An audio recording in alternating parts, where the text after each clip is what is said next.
So, ito mga kababayan, napaka-good news na naman ito.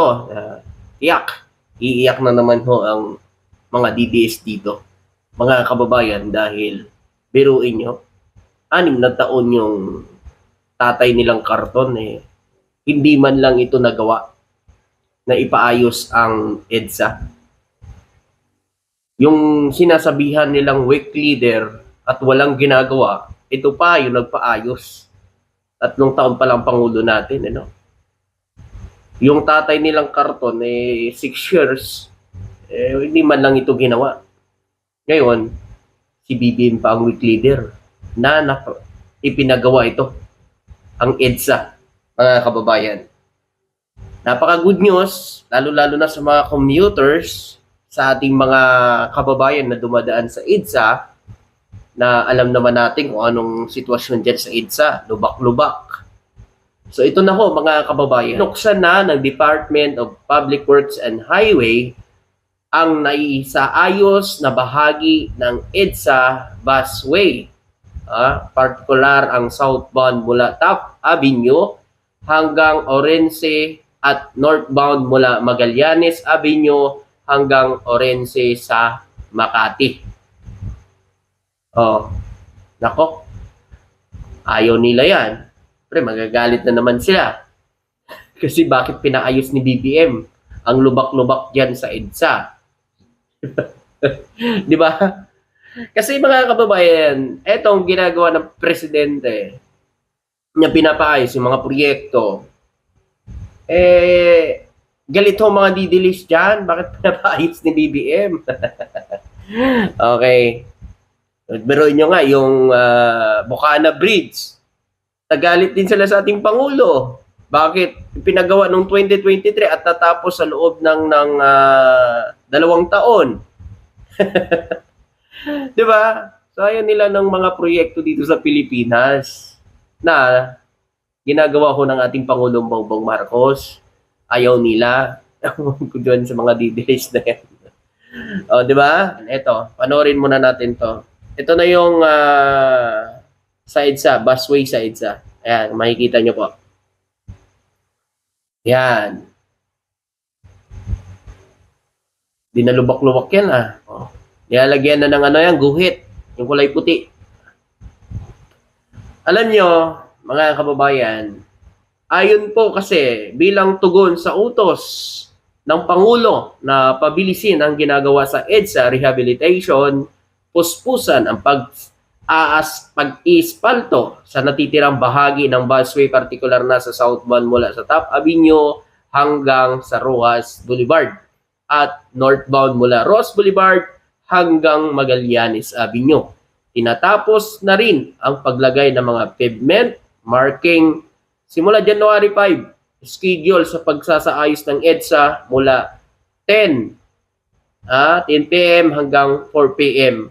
ng sumunod na araw para hindi makaabala sa mga motorista tuwing rush hour.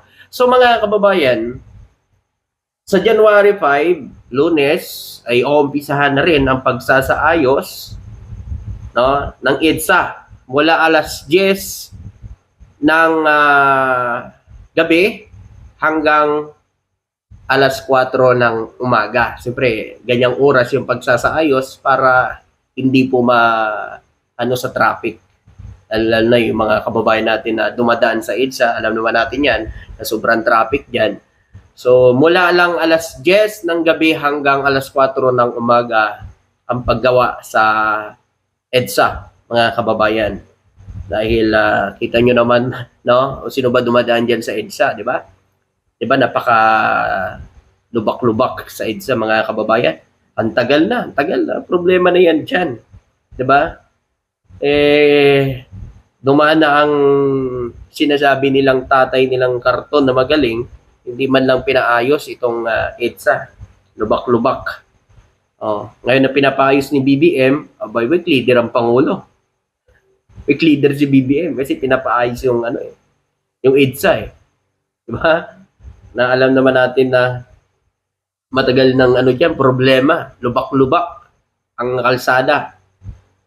Ngayon na pinapaayos, nako, Tiyak may reklamo na naman yung mga alam nyo na. Tuwing may may mga nagagawang mga proyekto ang Pangulo, galit yung mga didilis niyan eh. Sabi ko nga, dapat kasi nung panahon ng tatay nila, no, tulad yung Bukana Bridge sa Davao, nung panahon ng tatay nila, dapat pinabilisan nila yon. Tay, tapusin mo na yan sa loob ng iyong termino, baka sabi, ang ni BBM yan. O, di ba? Ganun dapat.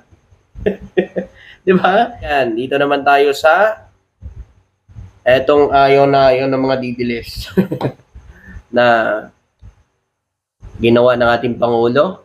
Ako, mga kababayan. Alam nyo, pwede naman pala ito eh. Laki-laki ng inutang ng nakaraang ad. Hindi man lang ito nagawa eh, no?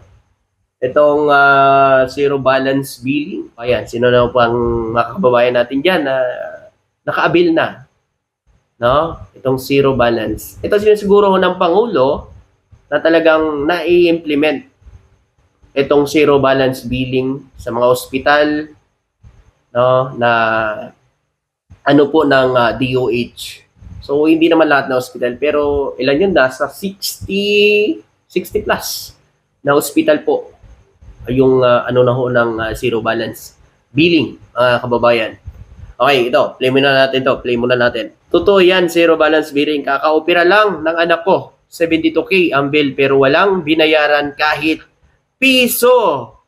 Oh, si Ma'am Leoneda ang magpapatuloy. Saan hospital kayo, ma'am? Anong hospital po yung pinuntahan niyo po? Si Ma'am Leoneda, ayan, mga kababayan, anak niya po mismo. Ayan. Totoo naman talaga yan, mga kababayan. Marami na ho tayong mga viewers na nagpapatunay po niyan na sila mismo ay ka-avail na po ng zero balance billing. So yung mga DDS lang talaga kasi hindi pa sila na-hospital eh. Pag na-hospital yung mga yan, gagamitin din ng mga yan. Maniwala kayo.